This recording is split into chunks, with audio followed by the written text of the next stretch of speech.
UP budget से आप देखेंगे तो आपका 1 से 2 क्वेश्चन पक्के हैं, ठीक है। तो और यहाँ पर हमने जितनी भी महत्वपूर्ण बातें हैं यूपी के बजट की बस उन्हीं को लिया है। और देखा जाए तो यूपी बजट से हर वर्ष 1 से 2 क्वेश्चन आते हैं, ठीक है। दो नहीं तो एक तो डेफिनेटली आएगा ही, संभावना है कि 2 बन जाएंगे, ठीक। तो अगर देखा जाए उत्तर प्रदेश के बजट को तो 22 फरवरी 2023 को राज्य के वित्त मंत्री सुरेश कुमार खन्ना जी के द्वारा वित्तीय वर्ष 2022-23 का बजट क्या किया गया है, प्रस्तुत किया गया है, ठीक है। और ये जो आपका 2022-23 का ये बजट है, इसका आकार रहा है 6,90,242.43 करोड़ रुपए का, ठीक है। थोड़ा सा ध्यान रख लेना इस अमाउंट को, 6,90,242.43 करोड़ रुपए का क्या दिया गया, बजट दिया गया, जो कि देश की जीडीपी में इसका योगदान कितना है, 8% से अधिक का है, ठीक है। देश की जीडीपी में उत्तर प्रदेश के बजट का योगदान कितना है, 8% से अधिक का है। इसके अलावा अगली घटना देखिए इसी के संदर्भ में, तो वर्ष 2021-22 में प्रदेश के सकल राज्य घरेलू उत्पाद मतलब जीएसडीपी में, सकल राज्य घरेलू उत्पाद जीएसडीपी में 16 यहाँ पे पॉइंट नहीं लग पाया है, यहाँ मैं लगा दे रही हूँ ना, 16.8% की क्या दर्ज की गई है, वृद्धि दर्ज की गई है। और यूपी के बजट में जो ये 16.8% की वृद्धि दर्ज हुई है, ये देश के विकास दर से कितनी है, अधिक रही है। यानी कि देश की विकास दर आपकी कितनी थी, 8.7% थी, हमने भारत के बजट में देखा भी था, है ना। तो उससे ये कितनी है, दोगुना एक तरीके से देखा जाए अमाउंट, तो 16.8% की क्या रही है, वृद्धि दर्ज की गई है उत्तर प्रदेश के राज्य बजट में, ठीक है। अगला देखेंगे आप, इसमें वित्तीय वर्ष 2023-24 के लिए जो आपका सकल राज्य घरेलू उत्पाद यानी जीएसडीपी में वृद्धि की जो दर अनुमानित की गई है आने वाले वर्ष के लिए, वो कितनी अनुमानित की गई है, 19% अनुमानित की गई है। इस अनुमानित दर को याद रखिएगा, संभवतः यही क्वेश्चन आपको मिल जाए, है ना। तो वित्तीय वर्ष 23-24 के लिए जो सकल राज्य घरेलू उत्पाद की जो वृद्धि दर है वो कितनी है, 19% अनुमानित की गई है। इससे पूर्व देखा जाए 2017 में एक और डाटा यूपी बजट में आया है कि वर्ष 2017 से पूर्व प्रदेश की जो बेरोजगारी दर थी वो कितनी थी, तो 14.4% थी, और अब वर्तमान में ये घटकर कितनी हो गई है, तो लगभग 4.2% अब क्या हो गई है, बेरोजगारी दर हो गई है। यानी पहले की 2017 से अगर तुलना की जाए तो काफी कम हो गई है, ठीक है। तो ये डाटा भी आपको क्या रखना है, याद रखना, ये इंपॉर्टेंट है ना। अगला देखेंगे, अगला देखिएगा आप, अगला है आपका 10 से 12 फरवरी 2023 के मध्य उत्तर प्रदेश में क्या हुआ, ग्लोबल इन्वेस्टर समिट हुआ। देखा होगा आप लोगों ने, काफी हाईलाइट थी वाली न्यूज, है ना। तो उत्तर प्रदेश में ग्लोबल इन्वेस्टर्स समिट 2023 में 25,000 से अधिक निवेशकों ने क्या लिया है, भाग लिया था। अब इसमें जो 33.50 लाख करोड़ रुपए के 19,000 से अधिक समझौतों का क्या हुआ, ज्ञापन हस्ताक्षर किए गए। मतलब 33.50 लाख करोड़ रुपए के 19,000 से अधिक समझौते क्या हुए हैं, हस्ताक्षरित हुए हैं। अब जो ये समझौते हुए हैं, इनमें सर्वाधिक जो समझौता किसी चीज को लेकर हुआ है, ये इंपॉर्टेंट है, याद रखना, वो है आपका नवीकरणीय ऊर्जा। नवीकरणीय ऊर्जा में 16% समझौते हुए हैं पहले नंबर पर। दूसरे नंबर पर है इलेक्ट्रॉनिक्स, इसमें 12% समझौते हुए हैं। तीसरे नंबर पर है आपका औद्योगिक पार्क, इसमें 11% समझौते हुए हैं। ये 3 तक का क्रम भी आप लोगों को याद रखना है। यहाँ पे जो समझौते हुए ग्लोबल इन्वेस्टर समिट 2023 में, उसमें सबसे ज्यादा नवीकरणीय ऊर्जा में 16%, इलेक्ट्रॉनिक्स में 12%, औद्योगिक पार्क्स में कितने, 11% की वृद्धि हुई है, ठीक है।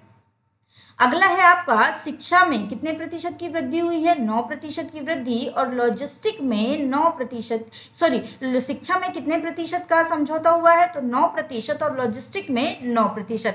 तो शिक्षा और लॉजिस्टिक दोनों बराबर पर रहे हैं। बाकी सबसे ऊपर कौन सा रहा है, नवीकरणीय ऊर्जा, इसको याद रखिएगा, ठीक है।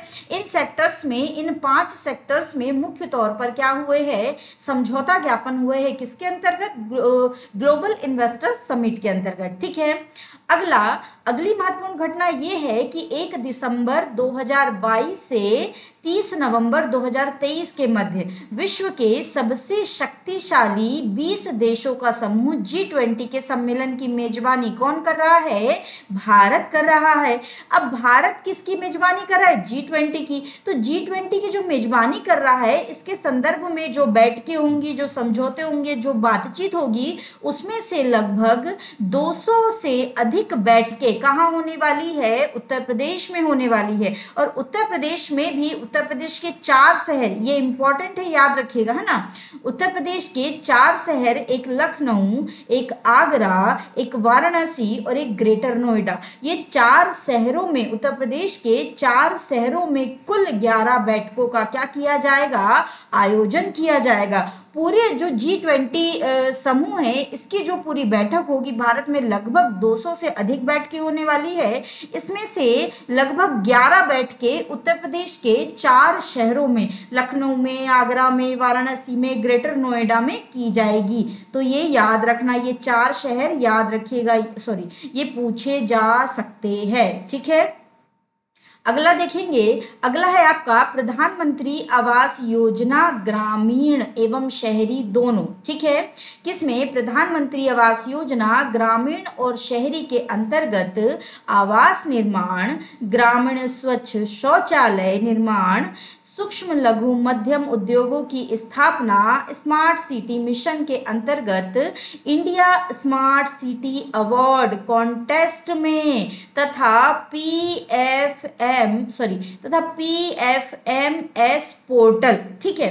PFMS पोर्टल क्या? पब्लिक फाइनेंशियल मैनेजमेंट सिस्टम, यानी पोर्टल द्वारा, PFMS पोर्टल के द्वारा DBT डायरेक्ट बेनिफिट ट्रांसफर, ठीक है, DBT डायरेक्ट बेनिफिट ट्रांसफर के माध्यम से लाभार्थियों को धनराशि हस्तांतरण करने के मामले में यूपी कौन से स्थान पर रहा है? प्रथम स्थान पर रहा है। और ये बात भी याद रखिएगा, जिन जिन में यूपी पहले स्थान पर रहा है वो भी इंपॉर्टेंट है, ठीक है। अगला देखेंगे, दुग्ध उत्पादन, गन्ना एवं चीनी उत्पादन, ठीक है। क्या है ये आपका? दुग्ध उत्पादन, गन्ना और चीनी उत्पादन और एथेनॉल की आपूर्ति में भी उत्तर प्रदेश का स्थान क्या रहा है? प्रथम। अब कई लोगों को यहाँ पर डाउट था, जैसे कल भी हम क्लास कर रहे थे तो कई लोगों को चीनी में डाउट था। अब मैं आपको बता दूं कि चीनी का जो डाटा है, शक्कर का जो डाटा है, ये 3-4 महीने में अपडेट होता रहता है। तो फरवरी में जब इसके डाटा को अपडेट किया गया तो उसमें महाराष्ट्र से ज्यादा उत्पादन किसी ने किया था, तो उसमें था उत्तर प्रदेश। इसलिए उत्तर प्रदेश ने अपने बजट में चीनी को प्रथम स्थान पर रखा है, ठीक है। तो इस बात को याद रखिएगा, बजट में, यूपी बजट में जो बात दी गई है वो एकदम सत्य और सटीक बात है। तो अगर आप लोगों को कंफ्यूजन हो रहा होगा कि चीनी में महाराष्ट्र है, तो वो पहले का डाटा है, वर्ष का जो 1 साल का डाटा वो किया जाता है, वो वाला डाटा है। लेकिन 3-4-5 महीने में इसका अपडेशन हुआ था, और इसके अपडेशन में आप देखेंगे तो फरवरी में इसका जो डाटा है, इसमें उत्तर प्रदेश यानी चीनी उत्पादन में उत्तर प्रदेश प्रथम स्थान पर आ गया था, ठीक है। तो यहाँ पर बिल्कुल ये सही बात है कि चीनी उत्पादन में उत्तर प्रदेश का क्या हो गया है? प्रथम स्थान। इसी के साथ गन्ना में तो पहले से ये प्रथम स्थान पर था, दुग्ध उत्पादन में भी उत्तर प्रदेश प्रथम स्थान पर रहा है, और अब एथेनॉल की आपूर्ति के लिए भी उत्तर प्रदेश का कौन सा स्थान हो गया है? प्रथम स्थान हो गया है, ठीक है। अब कंफ्यूजन नहीं होना चाहिए, है ना। अगला है आपका कृषि निवेशों पर किसानों के देय अनुदान DB डायरेक्ट बेनिफिट ट्रांसफर के माध्यम से भुगतान करने वाला उत्तर प्रदेश पहला राज्य बन गया है। कोरोना के बचाव हेतु वैक्सीनेशन के 39.20 करोड़ से अधिक डोज लगाने वाला देश में उत्तर प्रदेश क्या हो गया है? प्रथम स्थान पर हो गया है। ये सब याद रखिएगा, है ना। अगला, उत्तर प्रदेश चिकित्सा शिक्षण संस्थान स्थापित कर संचालित करने वाला देश का क्या बन गया है? अग्रणी राज्य बन गया है। अगला, भारत सरकार द्वारा स्टार्टअप रैंकिंग के तहत उत्तर प्रदेश को इंस्पायरिंग लीडर, याद रखना, उत्तर प्रदेश को इंस्पायरिंग लीडर के रूप में क्या किया गया है? सम्मानित किया गया है, ठीक है। अगला है, उत्तर प्रदेश कौशल विकास नीति को लागू करने वाला देश का प्रथम राज्य बन गया है। इसके अलावा अटल पेंशन योजना के अंतर्गत पंजीकरण करने में भी उत्तर प्रदेश का स्थान कौन सा है? तो प्रथम है, ठीक है। है, तो इतनी बातें आप लोगों को याद रखनी है। जिसमें यूपी प्रथम है, ये एक डिब्बे में रख दी गई है, इसको आप देख करके जाइएगा। अगला देखते हैं प्रधानमंत्री किसान, एक मिनट इसका थोड़ा सा अपन कलर को चेंज करते हैं। ठीक, चल। प्रधानमंत्री किसान सम्मान निधि योजना के अंतर्गत वर्ष 2022-23 में किसानों के खाते में डीबीटी के माध्यम से 51,639.68 करोड़ रुपए से अधिक की धनराशि हस्तांतरित की गई है। ये उतना इंपॉर्टेंट नहीं है, मतलब ये इतना सारा डाटा याद रखने की आवश्यकता नहीं है। ठीक है, अगला, प्रदेश के डाकघरों में किसानों के निजी नलकूप कनेक्शन पर लगे प्रतिबंध हटाने से 1 लाख से अधिक किसान लाभान्वित हुए हैं। होता क्या था कि ऐसी जगह पर किसान नलकूप बना लेते थे जिनकी उनको परमिशन नहीं होती थी, बिना नियम कानून के वे नलकूपों का निर्माण कर लेते थे और उनको संचालित करते थे। तो ऐसे नलकूपों पर प्रतिबंध लगना और उनको हटाने का जो सिलसिला चल रहा था उसको रोक दिया गया है, मतलब अभी कोई वो नहीं है। तो उस पर उससे 1 लाख किसान जो है वो क्या हुए हैं, लाभान्वित हुए हैं, ये वाली बात है। ठीक है, अगला, यूपी में मुख्यमंत्री कन्या सुमंगला योजना चलती है। इस कन्या सुमंगला योजना के अंतर्गत प्रति लाभार्थी को 15,000 रुपए तक की राशि दी जाती है और यही वित्तीय वर्ष 2023-24 में इस क्षेत्र में यानी इस योजना में मुख्यमंत्री कन्या सुमंगला योजना में 1,050 करोड़ रुपए की व्यवस्था भी क्या है, प्रस्तावित है। इसके अलावा मुख्यमंत्री सामूहिक विवाह योजना हेतु 600 करोड़ रुपए की धनराशि की व्यवस्था प्रस्तावित है। अन्य पिछड़ा वर्ग के निर्धन व्यक्तियों की पुत्रियों की शादी में अनुदान योजना दी जाती है, अनुदान दिया जाता है, जिसमें 150 करोड़ रुपए की व्यवस्था प्रस्तावित है। ठीक है, तो ये तीनों भी इंपॉर्टेंट है, ध्यान रखना। मुख्यमंत्री कन्या सुमंगला योजना में 15,000 रुपए धनराशि दी जाती है, इसमें 2023-24 में 1,050 करोड़ रुपए की व्यवस्था क्या है, प्रस्तावित है। अगला है मुख्यमंत्री सामूहिक विवाह योजना में 600 करोड़ रुपए की धनराशि प्रस्तावित है और अन्य पिछड़ा वर्ग के निर्धन व्यक्तियों की पुत्रियों की शादी में अनुदान योजना हेतु 150 करोड़ रुपए की व्यवस्था प्रस्तावित है। ठीक है, इंपॉर्टेंट है ये, है ना। अगला, महिला सामर्थ्य योजना के अंतर्गत वित्तीय वर्ष 2023-24 के बजट में 63 करोड़ रुपए की व्यवस्था प्रस्तावित है। निराश्रित विधवाओं को, ये थोड़ा सा याद रखना, निराश्रित विधवाओं को भरण पोषण अनुदान योजना के तहत वर्तमान में 32,62,000 निराश्रित महिलाओं को क्या दी जाती है, पेंशन दी जाती है। इसके लिए वर्ष 2023-24 के बजट में 4,032 करोड़ रुपए की व्यवस्था क्या की गई है, प्रस्तावित की गई है। ठीक है, अगला है प्रदेश के नियमित टीकाकरण के अंतर्गत अक्टूबर 2022 तक 95% बच्चों को क्या लगाया गया है, टीका लगाया गया है। किसके तहत, नियमित टीकाकरण के तहत। आप टीकाकरण योजना जानते होंगे, इंद्रधनुष योजना जानते होंगे, है ना। बच्चों को उसके तहत टीके लगाए जाते हैं। तो अक्टूबर 2022 तक 95% बच्चों को क्या लगा दिया गया है, टीका लगा दिया गया है। ठीक है, अगला है आपका, ये देखिए आ गया यहाँ, मिशन इंद्रधनुष के अंतर्गत 36,82,000 से अधिक बच्चों को एवं 10,71,000 से अधिक गर्भवती माताओं का क्या किया गया है, टीकाकरण किया गया है। किसके अंतर्गत, मिशन इंद्रधनुष। 7 टीके इसके अंतर्गत प्रस्तावित है ना। तो मिशन इंद्रधनुष के अंतर्गत 36,82,000 से अधिक बच्चों को 10,31,000 से अधिक गर्भवती महिलाओं का क्या किया गया है, टीकाकरण किया गया है। ठीक है, अगला है प्रदेश में कानून एवं शांति व्यवस्था में महिलाओं की अधिक से अधिक भागीदारी सुनिश्चित करने हेतु 3 महिला पीएस बटालियन का क्या किया जा रहा है, गठन किया जा रहा है। इसके अलावा स्वामी विवेकानंद युवा सशक्तिकरण योजना के तहत छात्रों को टैबलेट और स्मार्टफोन्स देने हेतु वित्तीय वर्ष 2022-23 में 36,000 करोड़ रुपए की क्या की गई है, व्यवस्था प्रस्तावित की गई है। ठीक है, अगला है आपका उत्तर प्रदेश स्टार्टअप नीति 2020 के तहत इंक्यूबेटर्स को बढ़ावा देने तथा स्टार्टअप के लिए सीड फंड हेतु 100 करोड़ रुपए की व्यवस्था की गई है। ग्रामीण क्षेत्रों में युवा उद्यमियों को एग्रीटेक स्टार्टअप्स की स्थापना हेतु एग्रीकल्चर एक्सेलरेट फंड के लिए 20 करोड़ रुपए प्रस्तावित है। ये उतना जरूरी नहीं है, पर ये वाला थोड़ा सा ध्यान रखिएगा, ठीक है। अगला है मनरेगा के अंतर्गत वित्तीय वर्ष 2022-23 में अब तक प्रदेश में 26,29,000 मानव दिवस सृजित कर प्रदेश द्वारा देश में प्रथम स्थान क्या किया गया है, प्राप्त किया गया है, ठीक है। अगला है राष्ट्रीय ग्रामीण आजीविका मिशन के अंतर्गत वित्तीय वर्ष 2022-23 में अब तक 1,07,000 स्वयं सहायता समूहों का क्या किया गया है, गठन किया गया है। एमएसएमई अधिनियम 2020 के माध्यम से इकाइयों को 1,000 दिवस तक किसी भी विभाग से निरीक्षण की क्या प्रदान की गई है, छूट प्रदान की गई है, ठीक है। एक जनपद एक उत्पाद वित्त पोषण योजना के अंतर्गत 1,35,000 से अधिक व्यक्तियों को क्या प्राप्त हुआ है, रोजगार प्राप्त हुआ है, ठीक है। अगला है आपका उत्तर प्रदेश कौशल विकास मिशन द्वारा विगत 6 वर्षों में 12,50,000 से अधिक युवाओं को विभिन्न प्रकार के अल्पकालिक प्रशिक्षण कार्यक्रमों में क्या किया गया है, पंजीकृत किया गया है। अब ये थोड़ा सा बस ऐसे ही ऊपरी ऊपरी देख लेना, बहुत ज्यादा इनके डाटा आपको याद रखने की जरूरत नहीं है ना। अगला है वित्तीय वर्ष 2023-24 में वस्त्र उद्योग के क्षेत्र में 40,000 रोजगार सृजन का लक्ष्य रखा गया है। ये थोड़ा सा याद रखिएगा। मुख्यमंत्री शिक्षुता प्रोत्साहन योजना के अंतर्गत 31,000 युवाओं को प्रशिक्षण देने का लक्ष्य रखा गया है। स्वच्छ भारत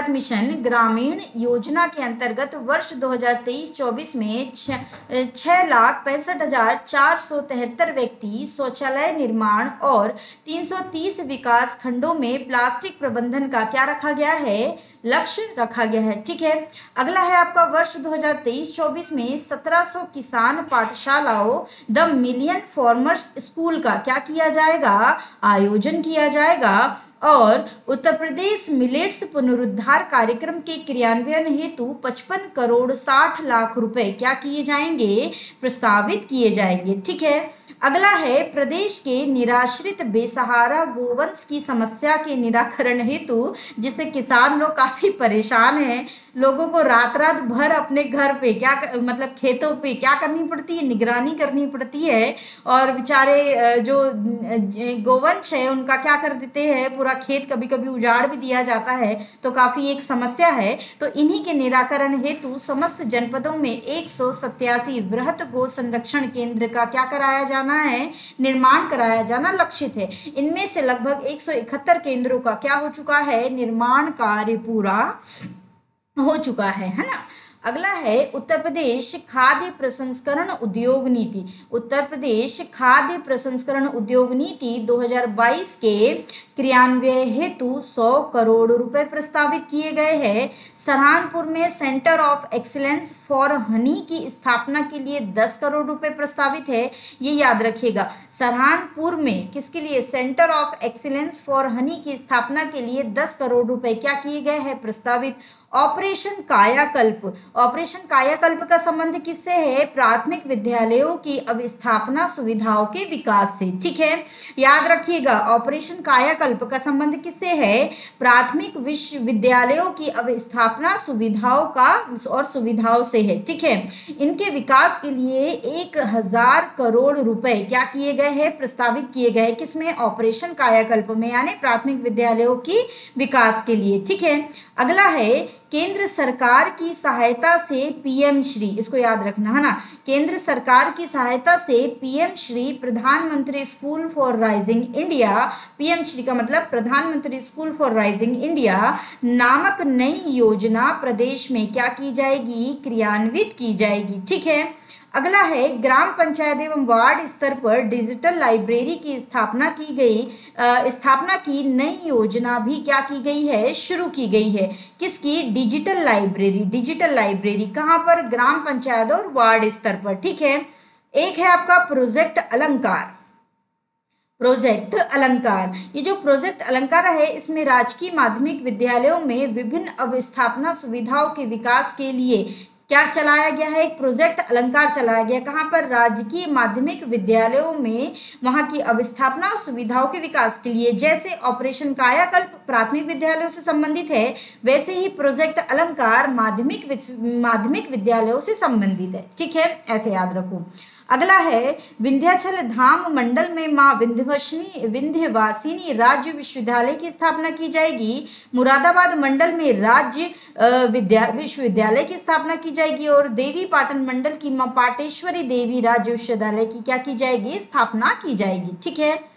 अगला है आपका सरहानपुर, फतेहपुर और बलिया में स्पोर्ट्स कॉलेज कहाँ कहाँ निर्मित होने वाले हैं? याद रखना, स्पोर्ट्स कॉलेज सरहानपुर, फतेहपुर और बलिया में स्पोर्ट्स कॉलेज का क्या किया जाएगा? निर्माण किया जाएगा। और निर्माण श्रमिकों के बच्चों को, मतलब जो यहाँ पे निर्माण करने वाले मजदूर है, उनके बच्चों की शिक्षा के लिए प्रत्येक राजस्व मंडल में क्या की जाएगी? व्यवस्था की जाएगी।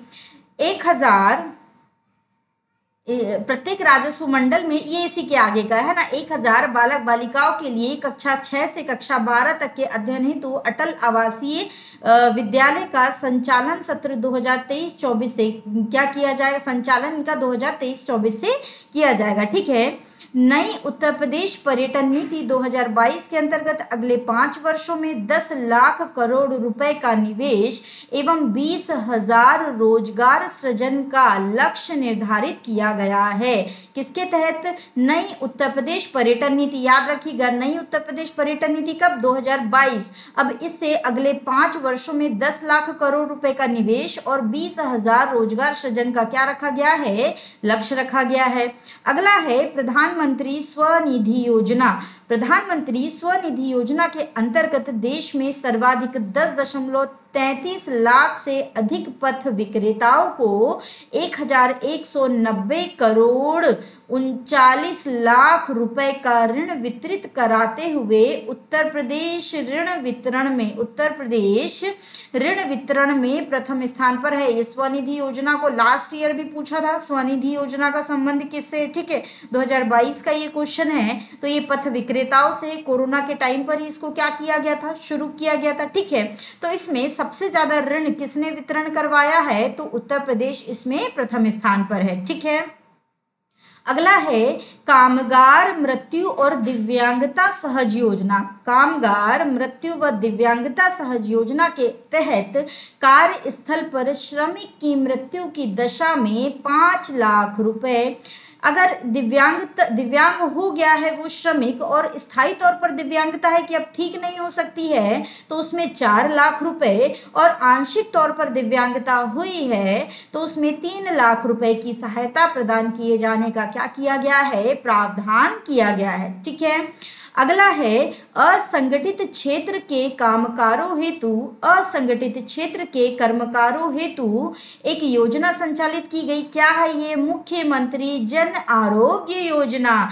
इसके लिए 100 करोड़ रुपए की व्यवस्था प्रस्तावित की गई है। असंगठित क्षेत्र के कर्मकारों हेतु एक और योजना संचालित है, मुख्यमंत्री दुर्घटना बीमा योजना। और मुख्यमंत्री दुर्घटना बीमा योजना के लिए 12 करोड़ रुपए क्या किए गए हैं? प्रस्तावित किए गए हैं। ठीक है, दोनों ही जो है ये दोनों ही आपके असंगठित क्षेत्रों से जुड़ी हुई योजनाएं हैं। ठीक है, याद रखिएगा। अगला है बाल श्रमिक विद्या योजना के तहत 2000 बच्चों को योजना से क्या किया जा रहा है? आच्छादित, मतलब उनको ये इस योजना से लाभ पहुंचाया जा रहा है। ठीक है। अगला है आयुष्मान भारत प्रधानमंत्री जन आरोग्य योजना। आयुष्मान भारत प्रधानमंत्री जन आरोग्य योजना के संचालन हेतु 400 करोड़ रुपए की व्यवस्था प्रस्तावित है। किसके लिए? आयुष्मान योजना के लिए। ठीक है। अगला है आपका भारत सरकार द्वारा उप स्वास्थ्य केंद्रों और प्राथमिक स्वास्थ्य केंद्रों को क्रमबद्ध तरीके से क्रियाशील हेल्थ एंड वेलनेस सेंटर में क्या किया जा रहा है? परिवर्तित किया जा रहा है। अगला है conversion of rural sub health centre and PHC to health wellness centre हेतु 15वें वित्त आयोग की सिफारिश के अनुरूप वित्तीय वर्ष 2023-24 में लगभग 407 करोड़ रुपए का क्या किया जाएगा, व्यय किया जाएगा। किसके तहत? Conversion of rural sub health centre and PHC to health wellness centre के तहत 15वें वित्त आयोग ने सिफारिश किया था और उसी के अनुरूप वित्तीय वर्ष 2023-24 में लगभग 407 करोड़ रुपए का क्या किया जाएगा, व्यय किया जाएगा। ठीक है। अगला है प्रदेश सरकार द्वारा प्रत्येक जिले में एक मेडिकल कॉलेज की स्थापना किए जाने का क्या रखा गया है, लक्ष्य रखा गया है। 14 जनपदों में मेडिकल कॉलेज निर्माणाधीन है। आवेशित 16 जनपदों में मेडिकल कॉलेज की स्थापना पीपीपी मॉडल पर की गई है, पीपीपी मॉडल पर की जा रही है। ठीक है। अगला, भारत में व्यवसाय की सुगमता की रैंकिंग में 12 स्थानों का उल्लेखनीय सुधार करते हुए उत्तर प्रदेश द्वितीय स्थान पर आ गया है। ये डाटा याद रखिएगा किसमें, भारत में व्यवसाय की सुगमता की रैंकिंग में 12 स्थानों का उल्लेखनीय सुधार करते हुए, कितने स्थानों का सुधार हुआ है, 12 स्थानों का सुधार करते हुए कौन सा राज्य, चूंकि यूपी बजट पढ़ रहे हैं तो उत्तर प्रदेश ही होगा, तो उत्तर प्रदेश देश में अब कौन से स्थान पर आ गया है, तो द्वितीय स्थान पर आ गया है। इसको याद रखिएगा। ठीक है। प्रदेश में फार्मा पार्कों की स्थापना एवं विकास हेतु 25 करोड़ रुपए की व्यवस्था भी प्रस्तावित है। ठीक है। अगला है प्रदेश सरकार द्वारा घोषित नवीन एमएसएमई नीति रोजगार सृजन में 15% वार्षिक वृद्धि क्या की गई है, प्रस्तावित की गई है। 2022 में इस नीति के अंतर्गत प्रथम बार एमएसएमई इकाइयों को 4 करोड़ रुपए तक पूंजी उत्पादन उपलब्ध कराए जाने की क्या की गई है, व्यवस्था की गई है। प्रदेश में ओडीओपी एवं हस्त उत्पादों के विपणन को प्रोत्साहन करने हेतु यूनिटी मॉल की क्या की जाएगी, स्थापना की जाएगी। इस यूनिटी मॉल की स्थापना के लिए वित्तीय वर्ष 22-23-24 के बजट में 200 करोड़ रुपए की व्यवस्था क्या है, प्रस्तावित है। प्रदेश में 75,090 किलोमीटर लंबी नहर प्रणालियों, 34,316 राजकीय नलकूपों और 29 पंप नहरों और 252 लघु डाल नहरों और 69 जलाशयों के लगभग 99 लाख हेक्टेयर क्षेत्र में सिंचाई की क्या उपलब्ध कराई गई है, व्यवस्था, सिंचाई सुविधा की व्यवस्था उपलब्ध कराई गई है। ठीक है। चलो उतना ज़्यादा नहीं इसको देखना, मतलब बहुत ज़्यादा इंपॉर्टेंट नहीं है, लेकिन ये ओडीओपी वाला जरूर अवश्य ही ध्यान रखिएगा। ठीक है। ओडीओपी एवं हस्तशिल्प उत्पादों के विपणन को प्रोत्साहन देने हेतु तो यूनिटी मॉल की स्थापना के लिए 23-24 में बजट में 200 करोड़ रुपए क्या किए गए हैं, प्रस्तावित किए गए। ठीक है। अगला है वित्तीय वर्ष 2023-24 में बाढ़ नियंत्रण एवं जल निकास हेतु रुपए 2,803 करोड़ बजट की व्यवस्था क्या की गई है, प्रस्तावित की गई है। इसके अलावा ये याद रखिएगा, वर्ष 2023-24 में जल जीवन मिशन के अंतर्गत 25,350 करोड़ रुपए के बजट की व्यवस्था क्या है, प्रस्तावित है। ये भी इंपॉर्टेंट है। वर्तमान में प्रदेश में 9 एयरपोर्ट क्रियाशील है, जो कि 80 गंतव्य स्थानों के लिए एयर सर्विस उपलब्ध कराते हैं और प्रदेश में 3 कितने हैं, अंतर्राष्ट्रीय एयरपोर्ट है। कुल कितने हैं, 9। 3 उसमें से कितने हैं, कौन से, अंतर्राष्ट्रीय एयरपोर्ट। इसमें से जेवर तथा अयोध्या में अंतर्राष्ट्रीय एयरपोर्ट निर्माणाधीन है और शीघ्र ही, इसी के साथ शीघ्र ही प्रदेश में कितने अंतर्राष्ट्रीय एयरपोर्ट हो जाएंगे, तो 5 अंतर्राष्ट्रीय एयरपोर्ट हो जाएंगे। तो ये डाटा इंपॉर्टेंट है, तो इसको क्या रखेंगे आप लोग, ध्यान रखेंगे। ठीक है। वर्तमान में जिला मुख्यालय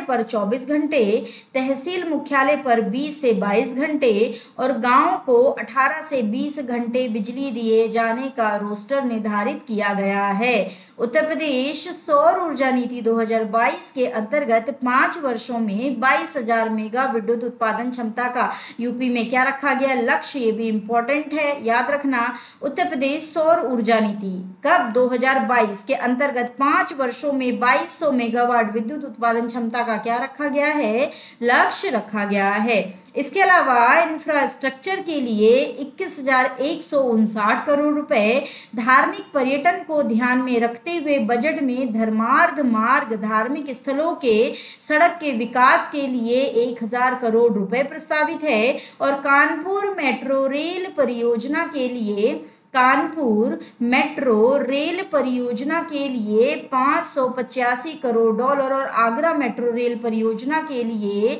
465 करोड़ का क्या रखा गया है, बजट में प्रस्तावित किया गया है। इसके अलावा राष्ट्रीय ग्रामीण स्वास्थ्य मिशन के तहत विभिन्न कार्यक्रमों के लिए 12,631 करोड़ रुपए प्रस्तावित है। तो ये जो डब्बे में है ये डाटा भी क्या है, आपका इंपॉर्टेंट है। ठीक है, किसके लिए, इंफ्रास्ट्रक्चर के लिए 21,159 करोड़ रुपए, धार्मिक पर्यटन को ध्यान में रखते हुए बजट में धर्मार्थ मार्ग धार्मिक स्थलों की सड़क के विकास के लिए 1,000 करोड़ रुपए प्रस्तावित है, और कानपुर मेट्रो रेल परियोजना में 585 करोड़ रुपए और आगरा मेट्रो रेल परियोजना में 465 करोड़ रुपए प्रस्तावित है। इसी के साथ राष्ट्रीय ग्रामीण स्वास्थ्य मिशन के तहत विभिन्न कार्यक्रमों के लिए 12,631 करोड़ रुपए प्रस्तावित है। ठीक है, तो ये था आपका उत्तर प्रदेश का बजट। इनमें जिन जिन चीजों को हाईलाइट कराया गया है आप उन चीजों को स्पेशली याद रखेंगे, 1 से 2 बार आप पढ़ेंगे आपको याद हो जाएगा, बहुत ज्यादा दिक्कत नहीं होगी। ठीक है,